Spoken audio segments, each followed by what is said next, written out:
ಲಲಿತಾ ಲಲಿತಾ ಬನ್ನಿ ಸ್ವಾಮಿ, ಈಗ ಬಂದ್ರ ಬನ್ನಿ. ನಾನು ಕೂಡ ನಿಮ್ಮ ದಾರಿಯನ್ನೇ ಕಾಯ್ತೇನೆ. ಅಂದ ಹಾಗೆ ಇದು ಒಬ್ಬರೇ ಬಂದಿದ್ದೀರಲ್ಲ, ಭದ್ರಾ ಬರ್ಲಿ ನೀನು. ಅವನು ಹಿಂದೆ ಬರುತ್ತಿದ್ದಾನೆ. ಮಾವಿನ ತೋಟಕ್ಕೆ ಹೋಗಿ ಮಾವಿನ ಸೊಪ್ಪನ್ನು ತೆಗೆದುಕೊಂಡು ಬಾ ಎಂದು ನಾನೇ ಹೇಳಿದ್ದೀನಿ. ಲಲಿತಾ, ಈ ಭೂಮಿಯನ್ನು ಅಗಿದು ಎಂಟೆಯನ್ನು ತೆಗೆದುಕೊಡುತ್ತೀನಿ, ನೀನು ಪೂಜೆ ಮಾಡಾಯ್ತಾ? ಆಯ್ತು.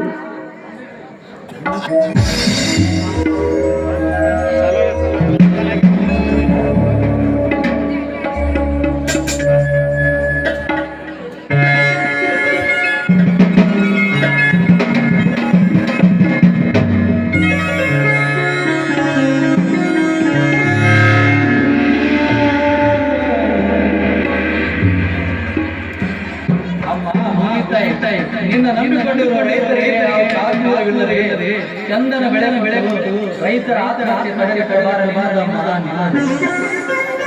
ನಿನ್ನ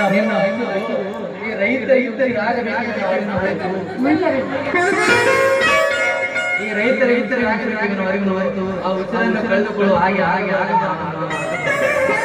ನಿನ್ನ ನಂಬಿಕೊಂಡಿರುವ ರೈತರು ಈ ಪ್ರಪಂಚದಲ್ಲಿ ನಿನ್ನ ನಂಬಿಕೊಂಡಿರುವ ರೈತರು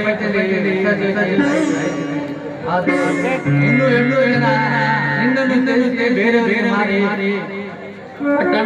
ಸೇರಿಕೊಂಡಿದ್ದಾರೆ. ಆದ್ರೆ ನಾನು ಮಾತ್ರ ನಿನ್ನ ಮೇಲೆ ಮಣ್ಣಿನಲ್ಲಿ ಅದೇ ಮಣ್ಣಿನ ತೆಗೆದು ಈ ವರ್ಷ ಮುಂಗಾರು ಬೆಳೆ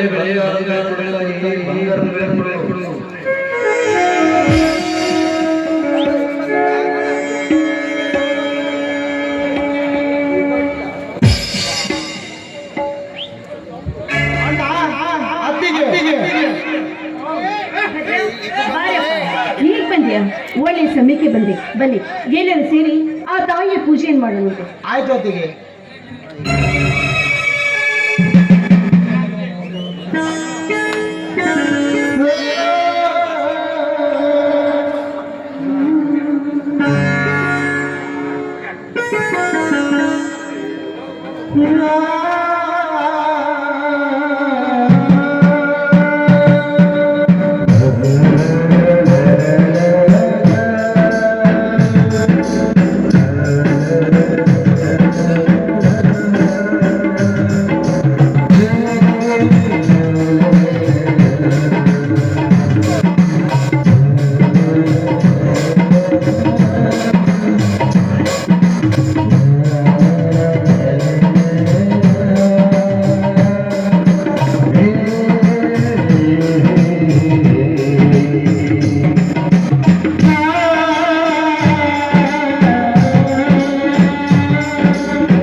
ಭದ್ರಾ, ನೀನು ಕಲಿತವನು, ಹೊಲ ಗದ್ದೆಯಲ್ಲಿ ದುಡಿಯುವುದು ಬೇಡಪ್ಪ. ಎಷ್ಟೇ ಆಗಲಿ ನೀನು ಓದಿದವನು. ಪೇಟೆಯಲ್ಲಿ ಯಾವುದಾದ್ರೊಂದು ಕೆಲಸ ಮಾಡಿಕೊಂಡಿರಬಾರದೆ. ಅಣ್ಣ, ಕಲಿತ ಮಾತ್ರಕ್ಕೆ ನಾನೇನು ಕುಬೇರನಲ್ಲ. ಕಲಿಯದಿದ್ದವರು ಸೋಮಾರಿಗಳಲ್ಲ. ಕೋಟಿ ವಿದ್ಯೆಗಿಂತ ಮೇಟಿ ವಿದ್ಯೆಯ ಲೇಸು ಎಂಬಂತೆ ನಾನು ನಿನ್ನ ಜೊತೆ ಈ ಮೇಟಿ ಹಿಡಿಯುವುದರಲ್ಲಿ ತಪ್ಪೇನಣ್ಣ? ಹಾಗಲ್ಲ ಭದ್ರಾ, ನೀನು ಕಲಿತವನು. ಕಲಿತ ಕೈಗೆ ಕಿರುಕುಳು ಕೊಟ್ಟು ಸಂಕಟ ಪಡೋದು ಬೇಡಪ್ಪ. ಬೆನ್ನ ಹಿಡಿಯುವ ಕೈಯಲ್ಲಿ ರಂಟೆ ಹಿಡಿಯುವ ಆಸೆ ನಿನಗೆ ಯಾಕಪ್ಪ? ಅಣ್ಣ, ಈ ನಮ್ಮ ನಾಡಿನಲ್ಲಿ ಕಲಿತ ರೈತನ ಮಕ್ಕಳು ಎಷ್ಟೋ ಜನ ಇದೇ ಭೂಮಿಯಲ್ಲಿ ಇದೇ ಮಣ್ಣನ್ನು ನಂಬಿಕೊಂಡು ದುಡಿಯುತ್ತಿದ್ದಾರೆ. ನಾವು ಕಲಿತವರು ಎಂದು ಮೈಗೆ ಸೆಂಟು ಹಾಕಿಕೊಂಡು ಮನೆಯಲ್ಲಿ ಅಪ್ಪ ಅಮ್ಮ ದುಡಿದಿಟ್ಟ ಹಣವನ್ನು ತಮ್ಮ ಚಟಕ್ಕೆ ಖರ್ಚು ಮಾಡಿಕೊಂಡು ತಿರುಗಾಡುವ ತಿರುಕನಲ್ಲಣ್ಣ ಈ ನಿನ್ನ ಅಣ್ಣ. ಈ ನಮ್ಮ ದೇಶಕ್ಕೆ ಅನ್ನ ಹಾಕುವ ಅನ್ನದಾತನ ಹೊಟ್ಟೆಯಲ್ಲಿ ಹುಟ್ಟಿದ ರೈತನ ಮಗ ಅಣ್ಣ ನಾನು ಇನ್ನೊಬ್ಬರ ಕೈ ಕೆಳಗೆ ಕೆಲಸ ಮಾಡುವುದೇ ಇಲ್ಲ. ಈ ಭೂತಾಯಿಯನ್ನು ನಂಬಿ ದುಡಿದ್ರೆ ನಂಬಿದವರನ್ನು ಯಾವತ್ತೂ ಕೈ ಬಿಡುವುದಿಲ್ಲ ಎಂದು ನೀನು ಹೇಳಿದ ಮಾತು ಮರೆತು ಬಿಟ್ಟೆ ಅಣ್ಣ. ಹಾಗಲ್ಲ ಭದ್ರಾ, ನಾನು ನಿನ್ನಾಗಿ ಮಣ್ಣನ್ನು ನಂಬಿ ಹಗಲಿರುಳು ಕಷ್ಟಪಟ್ಟು ದುಡಿದೆ. ಆದರೆ ಏನು ಪ್ರಯೋಜನ? ಮೈ ತುಂಬ ಸಾಲ ಮಾಡಿಕೊಂಡು ಸಾಲ ತೀರಿಸಕ್ಕಾಗದೆ ಹಗಲಿರುಳು ಅಡ್ಡಾಡುತ್ತಿದ್ದೇನೆ. ನನ್ನ ಹಾಗೆ ಎಲ್ಲ ರೈತರು ಸಾಲ ಸೂಲಿ ಮಾಡಿ ಭೂತಾಯಿ ಒಡಲಿಗೆ ಸುರಿದ ಸುಣ್ಣವಾಗಿದ್ದಾರೆ. ಇಂಥ ಸಾಲಗಾರನ ಕಾಟ ತಾಳಲಾರದೆ ಎಷ್ಟೋ ರೈತರು ವಿಷ ಕುಡಿದ್ರು ಕಾಯ್ತಿದ್ದಾರಪ್ಪ, ಕಾಯ್ತಿದ್ದಾರೆ. ಅಣ್ಣ, ಈ ನಮ್ಮ ರೈತ ಸಾಯ್ತಾ ಇರುವುದು ಈ ಭೂತಾಯಿ ಕೊಟ್ಟ ಬೆಳೆಯಿಂದಲ್ಲಣ್ಣ, ಬೆಳೆಯಿಂದಲ್ಲ. ಅವನು ಬೆಳೆದ ಬೆಳೆಗೆ ಮಾರ್ಕೆಟ್ ನಲ್ಲಿ ಸರಿಯಾದ ಬೆಲೆ ಸಿಗ್ತಾ ಇಲ್ಲ ಅಂತ. ನಮ್ಮ ರೈತ ಕಷ್ಟಪಟ್ಟು ಸಾಲ ಮಾಡಿ ಬೆಳೆ ಬೀಜ ಗೊಬ್ಬರ ತಂದ್ರೆ ಅದರಲ್ಲಿ ಕೂಡ ಮಿಶ್ರಣ ಮಾಡಿ ರೈತ ರಾಷ್ಟ್ರದ ಬೆನ್ನೆಲುಬು ಎಂದು ಭಾಷಣ ಬಿಗಿದು ಆ ಬೆನ್ನೆಲುಬನ್ನೇ ಮುರಿಯುತ್ತಿರುವ ಈಗಿನ ಸರ್ಕಾರವೇನ ರೈತನ ಆತ್ಮಹತ್ಯೆಗೆ ಮೂಲ ಕಾರಣ. ಅಣ್ಣ, ಈ ನಮ್ಮ ಭಾರತದಲ್ಲಿ ಈ ರಾಜಕೀಯದಲ್ಲಿ ತಮ್ಮ ತಮ್ಮ ಸೀಟಿಗಾಗಿ ಹೊಡೆದಾಡುತ್ತಾರೆ ವಿನಃ ನಮ್ಮಂತ ರೈತರ ಕೂಗು ಇವರಿಗೆ ಕೇಳಿಸುವುದಿಲ್ಲಣ್ಣ, ಕೇಳಿಸುವುದಿಲ್ಲ. ಹೌದು ತಮ್ಮ, ನೀ ಹೇಳುತ್ತಿರೋ ಮಾತು ನಿಜವಿದೆ. ಈ ಸರ್ಕಾರದವರು ರೈತರಿಗೆ ಕೊಡೋ ಬೀಜ ಗೊಬ್ಬರದ ಬೆಲೆ ಮಾತ್ರ ಗಗನಕ್ಕೇರುತ್ತಿದೆ.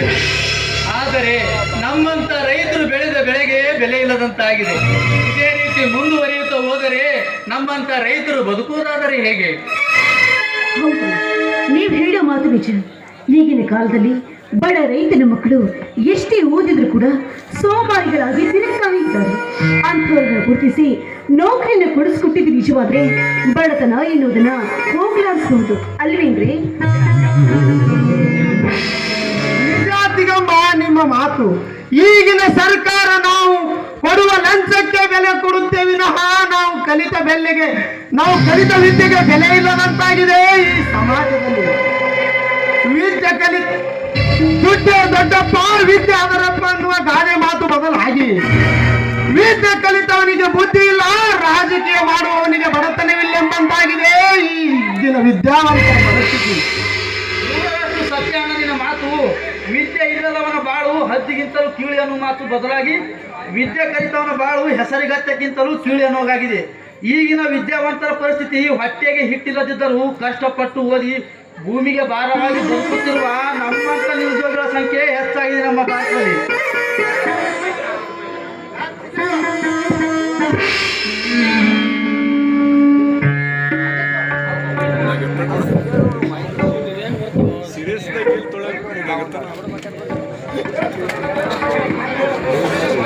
ಹೌದಪ್ಪ, ಈಗ ನಮ್ಮ ಸರ್ಕಾರಕ್ಕೆ ತಮ್ಮ ತಮ್ಮ ಕುರ್ಚಿಗಳನ್ನ ಭದ್ರಪಡಿಸ್ಕೊಳ್ಳೋದಕ್ಕಾಗಿ ಬಡತಾಗ್ತಾರೆ ಹೊರತು ನಿರುದ್ಯೋಗಿಗಳ ಬಗ್ಗೆ ಯಾರು ತಾನೇ ಯೋಚನೆ ಮಾಡ್ತಾರೆ?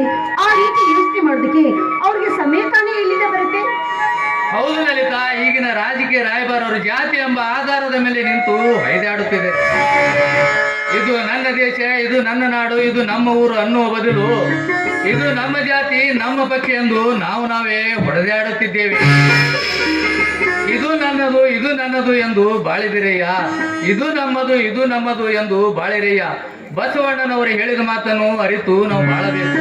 ಅಣ್ಣ, ಜಾತಿ ಯಾವುದಾದರೇನು, ಪಕ್ಷ ಯಾವುದಾದರೇನು, ಪಕ್ಷಕ್ಕೆ ನಿಂತ ವ್ಯಕ್ತಿ ನೀಯಂತಾಗಿದ್ರೆ ಸಾಕು, ನಮ್ಮ ದೇಶಕ್ಕೆ ಉಸಿರೇ ಬಂದಂತಾಗುತ್ತೆ. ನಾವು ಭಾರತೀಯರು ಎಲ್ಲ ಜಾತಿ ಒಂದೇ ಎಂದು ತಿಳಿದು ಒಳ್ಳೆಯ ವ್ಯಕ್ತಿಯನ್ನು ನೋಡಿ ಓಟು ಹಾಕಿದರೆ ನಾವು ಹಾಕಿದ ಓಟಿಗೆ ಬೆಲೆ ಆದರೂ ಸಿಗುತ್ತಣ್ಣ, ಬೆಲೆ ಆದರೂ ಸಿಗುತ್ತೆ. ಅಣ್ಣ, ನಮ್ಮ ದೇಶದ ಪ್ರತಿಯೊಬ್ಬ ಪ್ರಜೆಗಳ ಓಟುಗಳು 100ಕ್ಕೆ 100 ಕೋಟಿಯಷ್ಟು ಬೆಲೆ ಇದೆ. ಇಂತಹ ಬೆಲೆ ಬಾಳುವ ಓಟುಗಳು ಕೇವಲ ಒಂದು ಸಾರಾಯಿ ಬಾಟ್ಲಿಗೆ ಮಾರಾಟ ಮಾಡುತ್ತಿದ್ದೇವೆಂದರೆ ನಮಗಿಂತ ಕೆಟ್ಟ ಪ್ರಾಣಿಯದೆಂದು ನಾವೇ ತಿಳಿದುಕೊಳ್ಳಬೇಕಿದೆ. ಹೋಗಿ ಬಿಡಬಹುದು. ರಾಜಕೀಯದ ಬಗ್ಗೆ ನೀವ್ ಯಾಕೆ ಇಷ್ಟನ್ನು ತಲೆ ಕೆಡಿಸ್ಕೊಳ್ತಾ ಇದ್ದೀರಾ? ಆ ಭೂಮಿ ತಾಯಿ ಒಂದು ಸಾರಿ ಮನಸ್ಸು ಮಾಡಿ ಕಣ್ಣು ತೆರೆದು ನೋಡಿದ್ರೆ ಸಾಕು, ರೈತನ ಒಡಲು ಬಂಗಾರದ ಕಡಲಾಗೋದ್ರಲ್ಲಿ ಯಾವ ಸಂದೇಹನೂ ಇಲ್ಲ. ನಡೀರಿ, ಸಮಯ ಬಹಳ ಆಗ್ತಾ ಇದೆ, ಮನೆಗೆ ಹೋಗಿ ಎಲ್ಲರೂ ಸೇರಿ ಊಟ ಮಾಡೋಣ. ಮನೆಗೆ ಹೋಗೋಣ. ಆಯ್ತು ನಡೆಯತ್ತಿಗೆ.